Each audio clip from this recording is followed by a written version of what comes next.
আল্লাহর কসম করে বলছি 7 দিনের মধ্যে আপনার কোনো ঋণ থাকবে না। আল্লাহর কসম করে বলছি, যদি এই আমলটি আপনি করতে পারেন 7 দিনের মধ্যে আপনার কোনো ঋণ থাকবে না।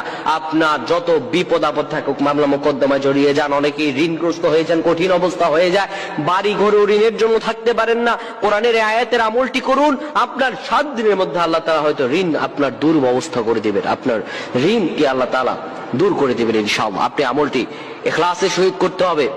প্রিয় বন্ধুগণ আমার, আল্লাহ রাব্বুল আলামিন পবিত্র কোরআনুল কারীমে আমাদেরকে এমন কিছু দোয়া শিক্ষা দিয়েছেন, যে দোয়াগুলো কোনো মানুষ যদি ঠিকভাবে আদায় করতে পারে আর আল্লাহ তাআলার কাছে চাইতে পারে, রব্বুল আলামিন বলেন, বান্দারে উদউনি, আমার কাছে যাও, আমি তোমারে দিয়ে দেব, ইস্তাজিব লাকুম, আমি তোমাদেরকে দিয়ে দেব, যা চাইবা চাইতে দেরি হবে, কিন্তু আমি রব্বুল আলামিন তোমাকে দিতে দেরি করব না।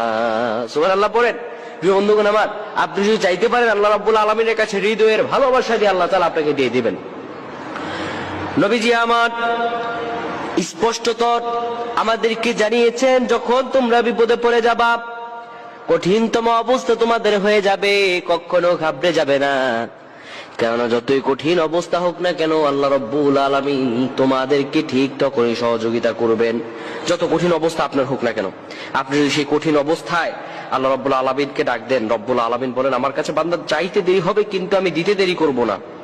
তো ঋণ থেকে মুক্তি হওয়ার অনেক অনেক আমল আমরা পেয়েছি, অনেক দোয়া আমরা পেয়েছি, কিন্তু আজকে আপনাদেরকে আমি একটা আয়াত শিখাবো। এই আয়াতটির আগে আপনারা যখন এই আয়াতটি পড়বেন, এটি আপনি পেয়ে যাবেন সূরাতুল আল ইমরানে। এই আয়াতটি আপনারা ঠিক তখন পড়বেন যখন আপনারা কঠিনতম ঋণের অবস্থার মধ্যে পতিত হয়ে যাবেন। আপনারা ঠিক তখন এটা বেশি বেশি তেলাওয়াত করবেন, নামাজের পর হোক, নামাজের আগে হোক, বিশেষত যে সময় দোয়া কবুল হয় সে সময় এই আয়াতটি বেশি বেশি পাঠ করবেন।